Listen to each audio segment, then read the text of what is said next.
Hello everyone. So last lecture में अपने देखा था कि जो प्रोटीन हार्मोन्स होते हैं और स्टेरॉयड हार्मोन होते हैं उनका सिंथेसिस कैसे होता है। तो आज अपन कुछ छोटी छोटी चीजें देखते हैं। तो सबसे पहले इसमें अपन देखेंगे कि जो पैटर्न होता है हार्मोन सीक्रेशन का वो किस किस टाइप का होता है। तो इसमें देखते हैं अपन पैटर्न ऑफ हार्मोन सीक्रेशन।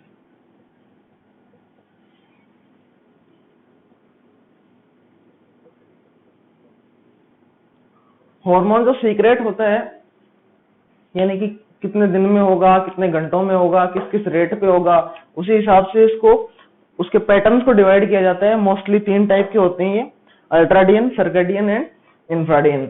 इस बेस पे उनको बांटा जाता है और जो सीक्रेशन के अंदर उनकी जो पल्स बनती है, उनकी जो पीक बनती है, उन्हीं को नाम देते हैं अपन hormone peak, hormone pulse, hormone burst. ये सब नाम दी जाती है इनके, या फिर हार्मोन स्पाइक।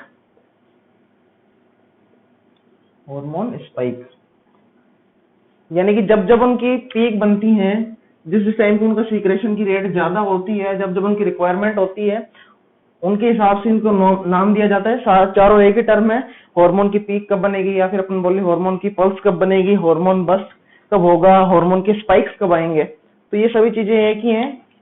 अब अपन इसको बांटते हैं तीनों पार्ट के अंदर जो अपन ने पहले देखे थे।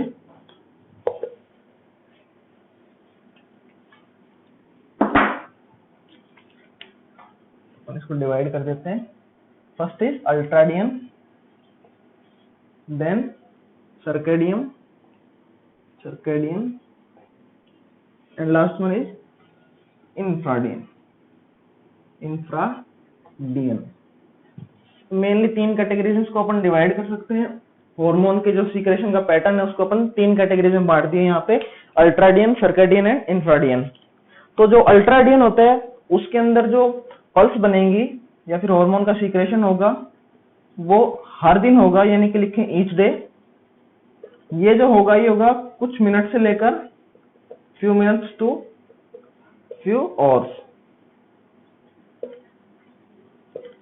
यानी कि अल्ट्राडियन जो पैटर्न होता है सीक्रेशन का, एक्शन होता है, उसके अंदर पल्स बनेगी, हर दिन होगा ये। और दिन के अंदर जो इसकी टाइमिंग होगी वो कुछ मिनट से लेकर कुछ घंटों तक इसका सीक्रेशन रह सकते हैं। कुछ मिनट से लेकर कुछ घंटों तक हमें इसकी पल्स देखने को मिल सकती है। सर्कैडियन जो होता है इसका मतलब ही होता है एक साइकिल होना, साइक्लिक फॉर्म होना किसी भी चीज की। तो इसमें पीक जो आएगी वो एक बार आएगी, यानी कि वंस इन 24 आवर। यानी कि जो सर्कैडियन पैटर्न होगा हार्मोन के रिलीज होने का, उसके अंदर जो हार्मोनल पीक बनती है वो 24 घंटे में एक बार बनती है। Peak once in 24 hour. इसका जो एग्जांपल देखते हैं अपन वो आता है, मान लेते हैं कोर्टिसोल। और जैसे कि अपन जानते हैं मॉर्निंग के अंदर इसकी रेट बहुत ज्यादा होती है सीक्रेशन की, अर्ली इन द मॉर्निंग। ये है मोस्ट ऑफ जो हार्मोन होते हैं उनको अपन देखते हैं अल्ट्राडियन के अंदर। सर्कैडियन के अंदर अपन ने देख लिया अर्ली मॉर्निंग। और इंफ्राडियन जो होता है उसका अंदर जो पीक आएगी, पल्स आएंगी, वो आएगी एक दिन से ज्यादा का समय होगा, मोर देन 1 डे,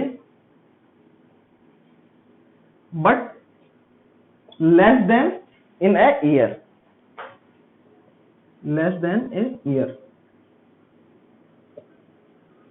यानी कि हर दिन नहीं होगा, ये कभी कभार होगा, लेकिन एक साल के अंदर अंदर होगा। इसका एग्जांपल है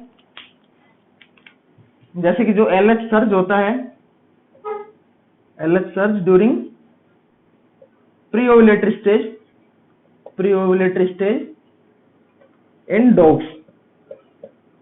ये आता है 6 महीने में एक बार, इन 6 मंथ्स। सो ये 3 कैटेगरीज में अपन ने इसको डिवाइड किया। जो भी हार्मोन के सीक्रेशन के पैटर्न्स होते हैं उनको अपन 3 कैटेगरीज में डिवाइड कर सकते हैं। First is ultradian, then circadian, then infradian. Ultradian जो सीक्रेशन होंगे वो कुछ मिनट से लेकर कुछ घंटों तक रहेंगे, डेली होंगे, हर दिन होंगे। सर्कैडियन जो होगा वो 24 घंटे में एक बार उसकी पीक देखने को मिलेंगे अपने को। जैसे कोर्टिसोल जो है उसका अर्ली मॉर्निंग के अंदर अपने को पीक देखने को मिलती है। और जो इंफ्राडियन पैटर्न होता है उसके अंदर जो पीक आएंगी वो एक दिन से ज्यादा समय में आएंगी, लेकिन एक साल से कम के अंदर अंदर आएंगी। इसका एग्जाम्पल अपन देख सकते हैं, जो एलएच सर्ज होता है during pre ovulatory stage in dogs, यानी कि बिच, जो भी फीमेल होती है डॉग की बिच, उनके अंदर अपने को 6 महीने में एक बार जो इंफ्राडियन जो हॉर्मोन्स होते हैं, इंफ्राडियन जो पैटर्न होता है हार्मोन सिक्रेशन का, वो अपने को देखने को मिलेगा। तो ये 3 स्टेज थी इसकी। अब आगे चलते हैं अपन।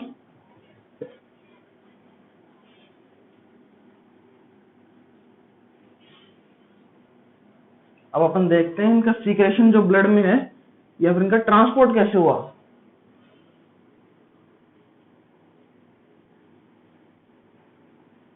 ट्रांसपोर्ट के रिगार्डिंग इसमें कुछ पॉइंट्स है छोटे छोटे, वो देखते हैं एक बार। Transportation of hormones. अभी अपन इसको ब्रीफ में देख रहे हैं एक बार। तो इसके अंदर अपन शुरू से पढ़ते हैं, जैसे कि 2 तरह के hormone, peptide hormones and steroid hormone, और थायराइड भी मान लेते हैं एक बार के लिए। तो मेनली अपन 2 की बात करते हैं इसमें, protein hormone and steroid hormone. तो एक बार देखते हैं अपन प्रोटीन हार्मोन्स को। प्रोटीन हार्मोन्स, तो जैसा कि अपन ने पिछले लेक्चर में देखा था, पिछले से पिछले लेक्चर में देखा था कि जो हार्मोन्स होते हैं, प्रोटीन हार्मोन्स होते हैं, वो हाइड्रोफिलिक होते हैं नेचर के अंदर, यानी कि वाटर से अट्रैक्ट होते हैं, वाटर को लव करते हैं, यानी कि अपन लिख सकते हैं हाइड्रोफिलिक इन नेचर। हाइड्रोफिलिक होते हैं नेचर के अंदर, यानी कि अट्रैक्ट होंगे वाटर के साथ, अट्रैक्शन विद वाटर। अब इनका जो ट्रांसपोर्ट होता है वो होता है ब्लड के थ्रू, ये अपने को पता है, सभी हार्मोन्स का ट्रांसपोर्टेशन होगा ब्लड के थ्रू। सो अपन ने जब ब्लड चैप्टर पढ़ा तो उसमें देखा था कि जो प्लाज्मा होता है उसमें मोस्ट ऑफ पार्ट वाटर होता है, और बाकी बची हुई उसमें सेल्स वगैरह मिलेंगे अपने को देखने के लिए। तो जो प्लाज्मा होगा उसके अंदर, जो प्लाज्मा अपन ने देखा था उसके अंदर वाटर और जो कुछ प्रोटीन्स अपने को देखने को मिलती हैं वो अपन ने देखी थी, जैसे ग्लोबुलिन, एल्ब्यूमिन, फाइब्रिनोजन जैसे प्रोटीन मिलती हैं, और मोस्ट ऑफ जो पार्ट होता है प्लाज्मा को वो देखने को मिलता है अपने को वाटर। तो उसी के अंदर डिसॉल्व होके जाएंगे protein hormones, dissolve with plasma, इसका ब्लड का। यानी कि जितने भी प्रोटीन हार्मोन्स होते हैं वो हाइड्रोफिलिक होते हैं नेचर के अंदर, यानी कि वाटर को लव करेंगे, वाटर से अट्रैक्ट होंगे, इसीलिए अट्रैक्शन विद वाटर। सो अगर अट्रैक्शन है वाटर के साथ तो वो इजीली डिसॉल्व हो जाएंगे प्लाज्मा के अंदर और टारगेट ऑर्गन तक पहुंचा दिए जाएंगे। टारगेट ऑर्गन, ये है प्रोटीन हार्मोन का सिंथेसिस मेनली इस तरह से देखने को, जो ट्रांसपोर्टेशन होता है प्रोटीन हार्मोन्स का वो ब्लड के थ्रू इस तरह से देखने को मिलेगा। इसको बाद में अपन डिटेल में देखेंगे जब ये आएगा। अब आता है स्टेरॉइड हार्मोन्स का।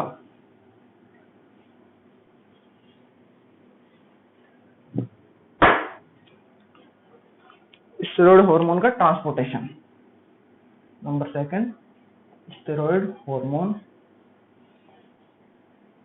ट्रांसपोर्टेशन। सो जैसा कि मेरे को पता है स्टेरॉइड हार्मोन जो होते हैं वो लाइपोफिलिक होते हैं नेचर के अंदर, लाइपोफिलिक या फिर हाइड्रोफोबिक होते हैं नेचर में। हाइड्रोफोबिक का मतलब होता है कि वाटर का फोबिया होना, पानी से डर लगना, इसीलिए प्लाज्मा के अंदर वो डिसॉल्व नहीं होंगे। नो प्रॉपर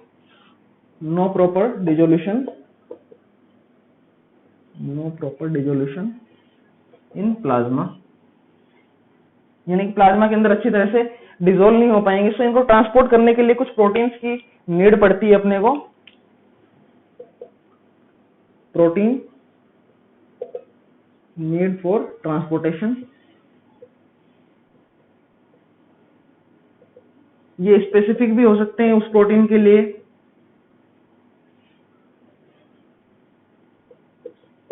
स्पेसिफिक या फिर नॉन स्पेसिफिक भी हो सकते हैं। कहने का मतलब है कि कोई हार्मोन जो है वो पर्टिकुलर प्रोटीन से ही बाइंड होगा या फिर किसी कोई और कुछ हार्मोन ऐसे भी होते हैं जो किसी भी प्रोटीन से बाइंड हो जाएंगे। अगर कोई पर्टिकुलर हार्मोन पर्टिकुलर प्रोटीन से ही बाइंड हो रहा है तो उसको अपन बोलेंगे वो स्पेसिफिक है नेचर के अंदर, और अगर ऐसा नहीं होता है, वो किसी भी जो प्रोटीन है उसके साथ बाइंड हो तो उसको अपन बोलेंगे नॉन स्पेसिफिक। तो जैसे कि इसमें एग्जांपल के लिए माने अपन, जैसे थायरोक्सिन ले लें अपन, थायरोक्सिन या फिर जो भी थायराइड के सीक्रेशन है वो होंगे थायरोक्सिन बाइंडिंग ग्लोबुलिन के साथ में। इसको अपन शॉर्ट में बोलते हैं टीबीजी।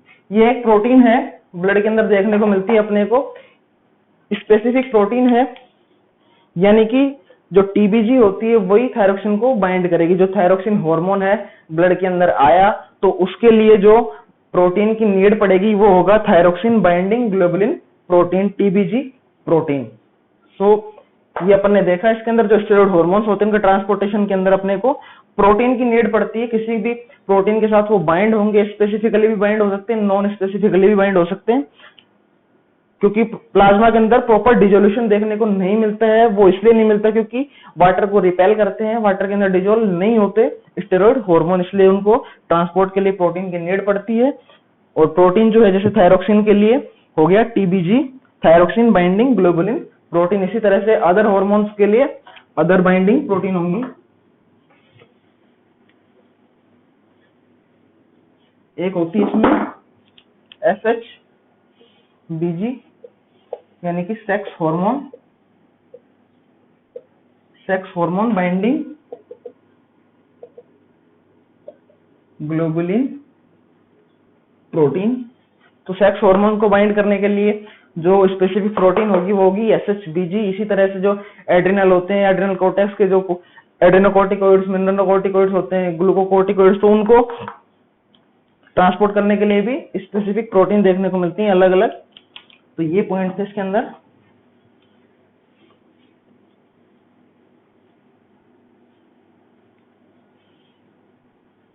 इसके बाद अपन देखते हैं अलग अलग टर्म्स है कुछ हार्मोन एक्शन की।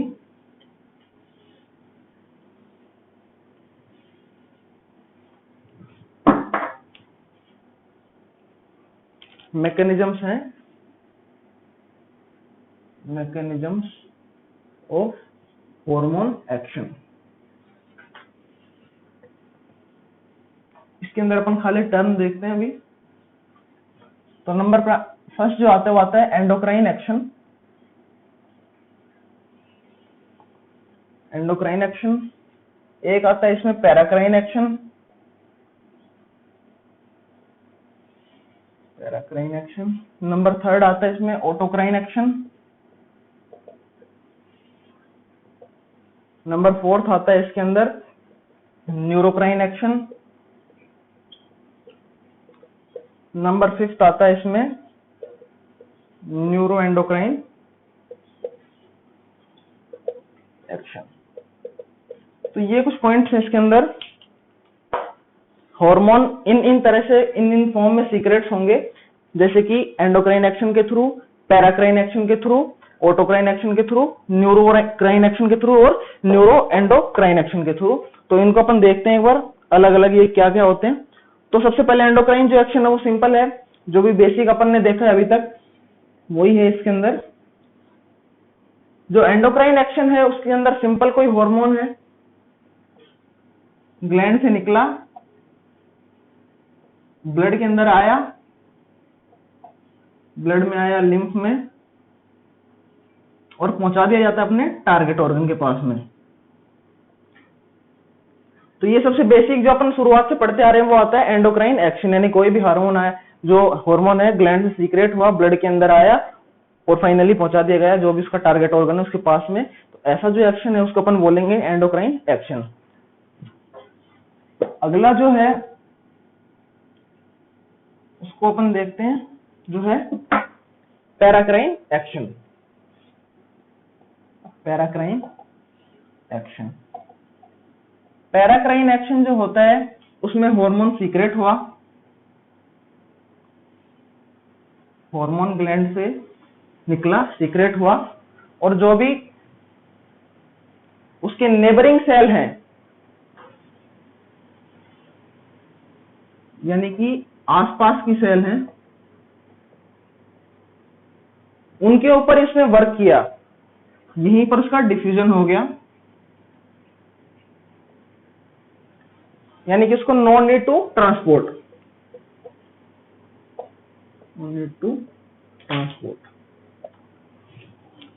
यानी कि कोई हार्मोन निकला, आसपास की सेल के ऊपर इसने वर्क किया, डिफ्यूजन के थ्रू सीक्रेट हुआ, और उसी के आसपास की जो सेल थी उसके ऊपर उसने वर्क किया, उसका ट्रांसपोर्ट नहीं हुआ ब्लड के थ्रू, तो ऐसा जो एक्शन है उसको अपन बोलेंगे पैराक्राइन एक्शन।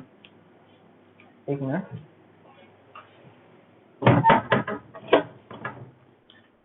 अब इसके बाद आता है ऑटोक्राइन एक्शन। जो तीसरा पॉइंट है वो आता है ऑटोक्राइन एक्शन।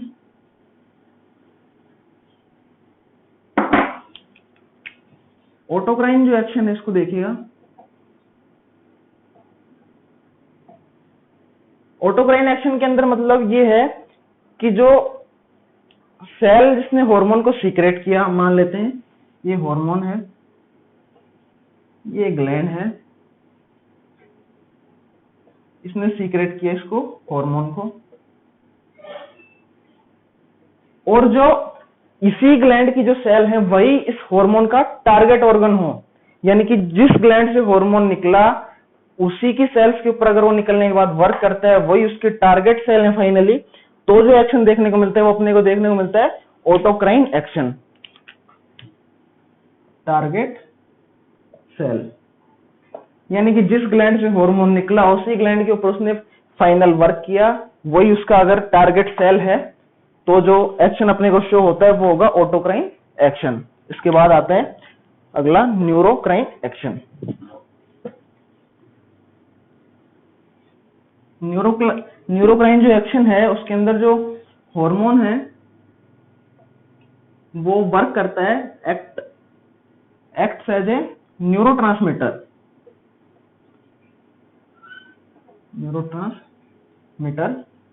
यानी कि जैसे कोई सिनेप्टिक क्लेफ्ट मान लेते हैं अपन, तो यहां अगर कोई हार्मोन आके वर्क कर रहा है एज ए न्यूरोट्रांसमीटर, तो ऐसा जो एक्शन अपने को देखने को मिलता है उसको अपन बोलते हैं न्यूरोक्राइन एक्शन। यानी कि कोई भी हार्मोन है उसका सीक्रेशन अगर सिनेप्टिक क्लेफ्ट के अंदर हो रहा है, सिनेप्टिक क्लेफ्ट, और उसमें उसके सीक्रेशन होने के बाद अगर वो एक्ट करता है एज ए न्यूरोट्रांसमीटर, तो ऐसा एक्शन जो दिखने को मिलेगा अपने को उसी को अपन बोलेंगे न्यूरोक्राइन एक्शन। इसके बाद में आता है न्यूरो एंडोक्राइन एक्शन, इसको और देखिएगा।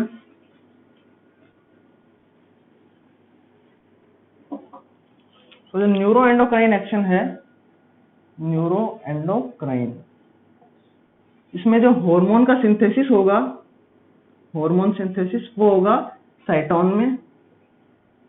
इसके अंदर जो हार्मोन है वो बनते हैं नर्व्स के अंदर,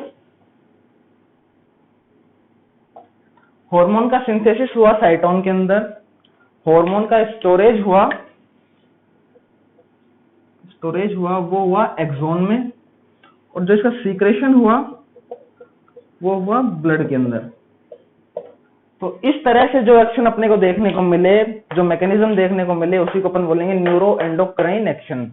यानी कि कोई भी नर्व थी उसकी साइटोन या फिर सेल बॉडी है, उसके अंदर हार्मोन का सिंथेसिस हुआ, हार्मोन बना, वहां पर उसी नर्व का जो एक्सोन था उसके अंदर हार्मोन स्टोर रहा कुछ टाइम के लिए, जब भी उसकी नीड पड़ी, और वो फाइनली सीक्रेट कर दिया गया ब्लड के अंदर। तो इस तरह की जो अपने को मैकेनिज्म देखने को मिली उसी को अपन बोलते हैं न्यूरो एंडोक्राइन एक्शन।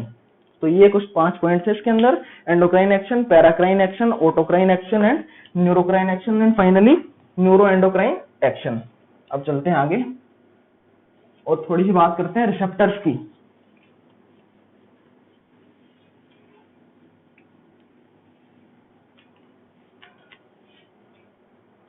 देखते हैं रिसेप्टर्स। सो रिसेप्टर को अपन ने पहले भी देखा था, स्टार्टिंग से अपन थोड़ा थोड़ा देख रहे हैं इनके बारे में। सो पहली बात तो ये सबसे इंपॉर्टेंट, ये made up of protein. Made up of protein, यानी कि प्रोटीन होते हैं नेचर के अंदर। Steroid and protein hormone, steroid hormone के रिसेप्टर जो मिलेंगे वो सेल के अंदर देखने को मिलेंगे, यानी कि इंट्रासेलुलर। प्रोटीन हार्मोन के रिसेप्टर देखने को मिलेंगे सेल मेम्ब्रेन पे। ऐसा कुछ अदर कैरेक्टरिस्टिक है कि जो भी रिसेप्टर होते हैं वो स्पेसिफिक होते हैं नेचर के अंदर। स्पेसिफिक यानी कि पर्टिकुलर रिसेप्टर पर्टिकुलर हार्मोन से ही बाइंड होगा। कोई सेल का रिसेप्टर है, वो जिस हार्मोन के लिए बना है उसी से ही वो बाइंड होगा, और उसी के बाइंड होने के बाद ही वो फाइनली एक्टिवेट होगा। इसीलिए इनको बोला जाता है कि जो भी रिसेप्टर्स होते हैं वो स्पेसिफिक होते हैं नेचर्स के अंदर। एफिनिटी होती है, ज्यादा होती है, हाई एफिनिटी होती है। एफिनिटी मीन्स बाइंडिंग कैपेसिटी, ये इसलिए ज्यादा होती है क्योंकि हार्मोन की कंसंट्रेशन ब्लड के अंदर बहुत कम होती है। Low concentration of hormone in blood, जैसे कि अपन देखते हैं इसको पिकोमोल पर लीटर या फिर माइक्रोमोल पर लीटर।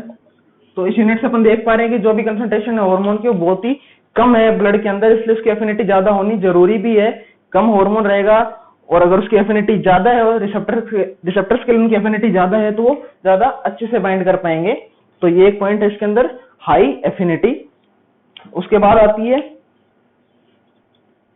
इसमें आती है बाइंडिंग कैपेसिटी।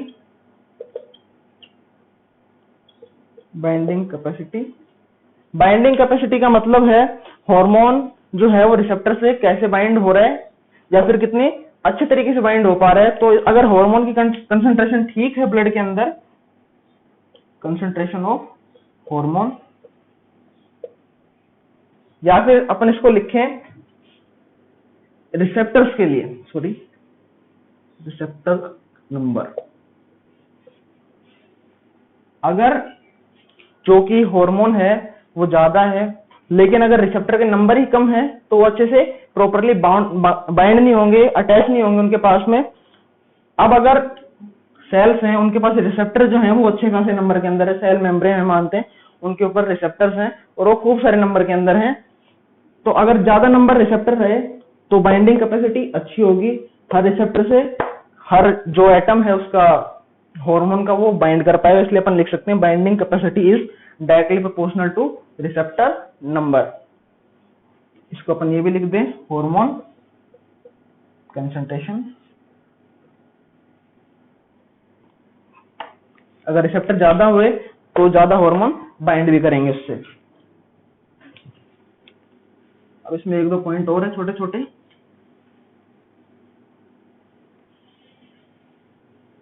एक पॉइंट आता है इसमें डाउन रेगुलेशन,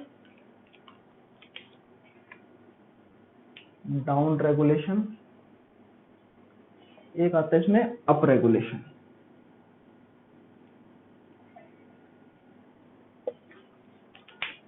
अगर जो हार्मोन की कंसंट्रेशन बहुत ज्यादा हो जाए ब्लड के अंदर तो जो रिसेप्टर होते हैं एक्टिव रिसेप्टर वो डिग्रेड होना शुरू हो जाते हैं। डिग्रेड यानी कि वो खत्म होना स्टार्ट हो जाएंगे।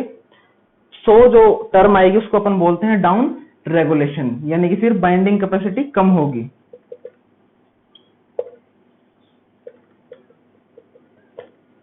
इसी को अपन बोला जाता है डाउन रेगुलेशन।